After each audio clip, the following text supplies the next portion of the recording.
1, 2, 3 action ni kipindi chako cha simulizi. Niazime masikio yako, tuanze sasa. Ni dada yenu Elizabeth hapa. Leo nawaletea kisa kimoja cha ndugu wawili wa Hamilton huko Bermuda. Mwaka 1974, mjini Hamilton, aliishi ndugu mmoja kwa jina Neville.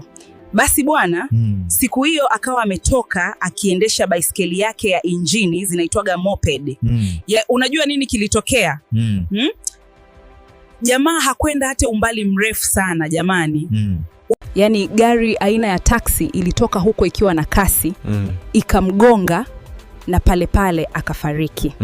Mwaka mmoja baadaye, yani mwaka 1975, kwenye eneo lile lile kukawa na mtu mwingine. Kukawa na mtu aliyeitwa Erskine.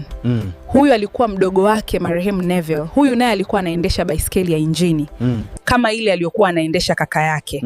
Kwa bahati mbaya, gari taksi ikamgonga pia akafariki.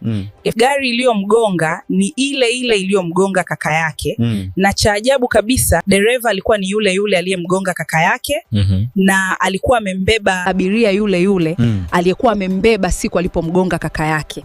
Hii inasisimua sana jamani. Hiki ni kisa cha kweli kabisa.